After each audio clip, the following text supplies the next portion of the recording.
Dubai, ऊंची ऊंची buildings, 7 star hotels, महंगी गाड़ियां, ग्लैमर और बहुत सारा पैसा। दुबई का नाम सुनते ही ये सब कुछ जहन में आता है। दुबई को वेगास ऑन स्टीरॉयड भी कहा जाता है। दुबई दुनिया की सबसे हॉट फेवरेट टूरिस्ट डेस्टिनेशन है। यहाँ पर हर साल तकरीबन 50 से 70 लाख टूरिस्ट हर साल घूमने फिरने आते हैं। सिर्फ यही नहीं बल्कि दुबई ने तो अगले 20 साल के लिए एक बहुत बड़ा मास्टर प्लान भी तैयार कर रखा है, जिसे विजन 2040 का नाम दिया गया है। लेकिन क्या ये प्लान पूरा हो जाएगा? क्या दुबई हमेशा ऐसे ही ग्रो करता रहेगा? क्या इस सब चमक दमक के पीछे कोई ऐसी हकीकत है जो सबसे छुपाई जा रही है? क्या वाकई दुबई इतना अमीर है और क्या ये हमेशा ही रहेगा? आइए जानते हैं सेलिब्रिटी की इस वीडियो में कि आखिर क्या है दुबई का फ्यूचर। सेलिब्रिटी की वीडियो में एक बार फिर से खुशामदीद। दुबई मिडिल ईस्ट में मौजूद बाकी सारे कंट्रीज से बहुत डिफरेंट है। दुबई की ऑफिशियल वेबसाइट के मुताबिक दुबई के जीडीपी का सिर्फ 1% ऑयल से आता है, जबकि बाकी 95% टूरिज्म, सी ट्रेड और फाइनेंस से आता है। लेकिन क्या वाकई ऐसा ही है? क्या वाकई दुबई ऑयल पर डिपेंडेंट नहीं है और दुबई की सारी तरक्की और डेवलपमेंट के पीछे ऑयल का कोई हाथ नहीं? मेरे मुताबिक दुबई का ये क्लेम थोड़ा सा मिसलीडिंग है। कैसे?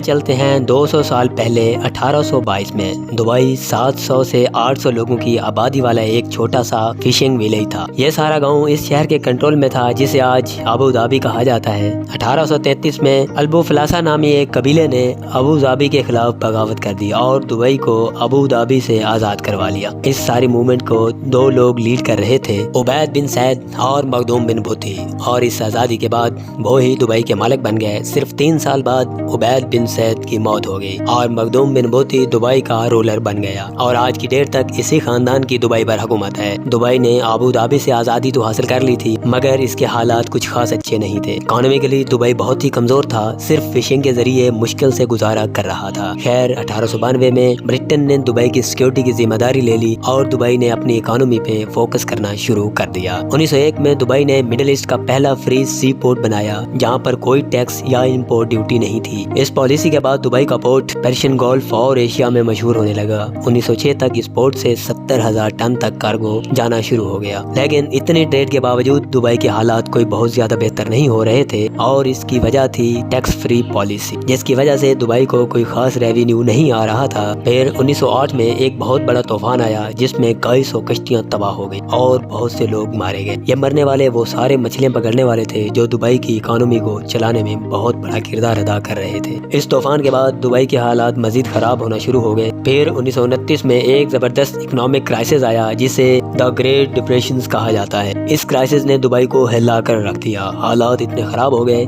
कि लोगों ने पड़ोसी मुल्कों की तरफ जाना शुरू कर दिया। इसी दौरान 1938 में अमेरिकन ऑयल कंपनीज ने सऊदी अरेबिया में ऑयल के बहुत बड़े रिजल्ट डिस्कवर कर लिए। अगले 20 साल तक सारी मगरबी दुनिया सऊदी अरब के ऑयल रिजल्ट्स को एक्सप्लोर करने और वहां पर पाइपलाइन बनाने पर बिजी रही और इस सारे अरसे में दुबई बिल्कुल इग्नोर रहा। लेकिन फिर 1950 की दहाई में दुनिया की तवज्जो सऊदी अरब से हटकर बाकी पर्शियन गोल्फ की तरफ हो गई। 1958 में अबू धाबी में तेल के बहुत बड़े रिजल्ट्स डिस्कवर हो गए और यहीं से इस सारे खित्ते की तकदीर बदलने का आगाज हुआ। 1966 में दुबई में भी ऑयल डिस्कवर हो गया। ये रिजल्ट्स इतने ज्यादा तो नहीं थे कि दुबई की तकदीर बदलते, मगर दुबई की इकोनॉमी इसी डिस्कवरी के बाद थोड़ी संभलना शुरू हो गई। दूसरी तरफ अबू धाबी कई टन ऑयल बैरल्स एक्सपोर्ट कर रहा था। बिलियंस ऑफ डॉलर्स आना शुरू हो गए थे। दुबई भी अब ये बात समझ चुका था कि वो ऐसे देश से लड़ाई नहीं ले सकता जिसके पास पूरी दुनिया की 9% ऑयल प्रोडक्शन हो, और साथ ही में ये बात भी काफी क्लियर थी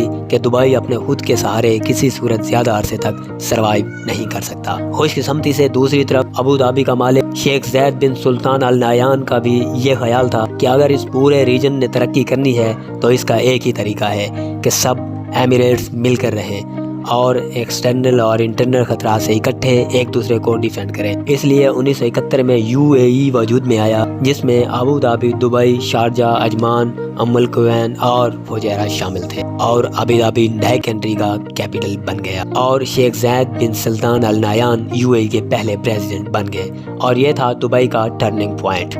ये सारा ज़बरदस्त इंफ्रास्ट्रक्चर, ये एयरपोर्ट्स, ये एमिरेट्स एयरलाइन, ये बड़ी बड़ी बिल्डिंग, इस सब इंफ्रास्ट्रक्चर बनाने के पीछे अबू धाबी की फंडिंग थी 1990 के बाद दुबई अपने इसी इंफ्रास्ट्रक्चर की वजह से मशहूर होना शुरू हो गया। सारी दुनिया से लोग दुबई आना शुरू हो गए। मल्टीनेशनल अपने ऑफिसेज दुबई में खोलने लगे और दुबई का पोर्ट एशिया, यूरोप और पर्शियन गल्फ को मिलाने वाला एक बुर्ज बन गया। इसीलिए दुबई ये क्लेम करता है कि ऑयल पे उसकी डिपेंडेंस 1% से भी कम है, कि जब भी दुबई किसी मुश्किल में पड़ता है तो गैस करे कि उसे बचाने कौन आता है। जी हाँ, तेल से मालामाल अबू धाबी। इसकी सबसे बड़ी एग्जांपल है 2008 का फाइनेंशियल क्राइसिस, जब पूरी दुनिया की इकोनॉमी हिलकर रह गई थी। दुबई का हाल ये था कि लोग अपनी गाड़ियां एयरपोर्ट्स पर छोड़कर भाग गए थे। दुबई जबरदस्त डीओपी चला रहा था और तभी अबू धाबी ने इंटरवेंशन की और $10 बिलियन का लोन देकर दुबई को वेल आउट किया। इसके बदले में दुबई ने इस मशहूर ऊंची बिल्डिंग्स का नाम बुर्ज दुबई से तब्दील करके अबू धाबी के रूलर्स के नाम पर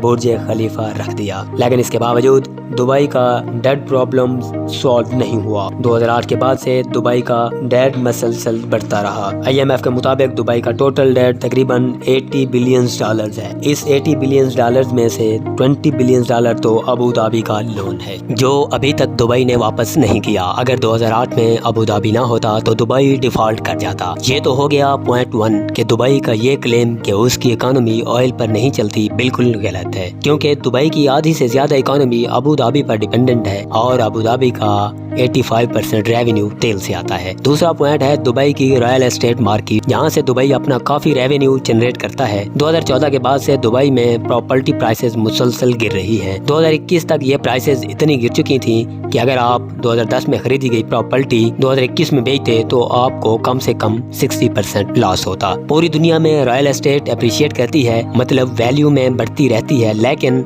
दुबई में पिछले 8 सालों में बिल्कुल उल्टा हो रहा है। अब एक तरफ तो दुबई में आपको कंस्ट्रक्शन होती नजर आएगी, मगर दूसरी तरफ आपको खाली बिल्डिंग्स, अपार्टमेंट्स और ऑफिसेस भी नजर आएंगे, और इसकी वजह है ओवर सप्लाई। असल में दुबई का मोटो है build and they will come, मतलब बिल्डिंग्स, अपार्टमेंट्स वगैरह बनाओ, बाहर से लोग खुद ही आकर इन्हें आबाद करेंगे। मगर अनफॉर्चुनेटली पिछले कुछ सालों से प्रॉपर्टी की सप्लाई डिमांड से बहुत ज्यादा आ रही है, और इसी ओवर सप्लाई की वजह से प्रॉपर्टी प्राइसेस मुसलसल गिर रही है। इसकी बड़ी एक और एग्जांपल है मैदान 1, जो दुबई की हिस्ट्री का सबसे बड़ा प्रोजेक्ट था। इस प्रोजेक्ट के ऊपर 2015 में काम शुरू हुआ, मगर आज 8 साल गुजरने के बाद बिलियंस ऑफ डॉलर ज़ाय करने के बाद इस प्रोजेक्ट को खत्म कर दिया गया। इस प्रोजेक्ट को बनाने वाला ग्रुप बैंकरप्ट हो चुका है और हर तरफ ऐसी खाली बिल्डिंग्स हैं जिन पर करोड़ों दिरहम्स लग चुके हैं। खैर, यहाँ पर एक और इंटरेस्टिंग चीज़ ये हुई कि 2022 में रशिया यूक्रेन वार के बाद दुबई के रियल एस्टेट मार्केट को एक मच नीडेड बूस्ट मिला। बेसिकली काफ़ी रशियंस और यूक्रेन बिलियनियर्स जिनकी प्रॉपर्टीज़ यूरोप में फ्रीज हुई थी, वो अरबपति दुबई में इन्वेस्ट कर रहे हैं। इसके अलावा दुबई की 90% आबादी एमिग्रेंट्स हैं। ये वो लोग हैं जिन्होंने दुबई को यहाँ तक पहुँचने में अपना किरदार अदा किया है, मगर अभी तक कोई भी गल्फ कंट्री फॉरेनर को नेशनैलिटी नहीं देता, और इसीलिए कोई भी एक्सपैट अपने आप को ज़्यादा देर UAE से जोड़कर नहीं रखता। अपनी ज़िंदगी के इतने साल यहाँ पर गुजारने वालों के लिए नेशनैलिटी लाजमी होनी चाहिए। खैर, इस सब के बावजूद इस सहरा में जिस तरह ये शहर खड़ा किया गया है वो अपने आप में एक मिसाल है। पूरी दुनिया में आपको दुबई जैसा कोई शहर नहीं मिलेगा, लेकिन ये चमक दमक कब तक रहती है ये तो आने वाला वक्त ही बताएगा। आपका दुबई के फ्यूचर के बारे में क्या ख्याल है, नीचे कमेंट्स में ज़रूर बताएं। उम्मीद है सेलिब्रिटी की ये वीडियो भी आप लोग भरपूर लाइक और शेयर करेंगे। आप लोगों के प्यार भरे कमेंट्स का बेहद शुक्रिया। मिलते हैं एक और शानदार वीडियो में।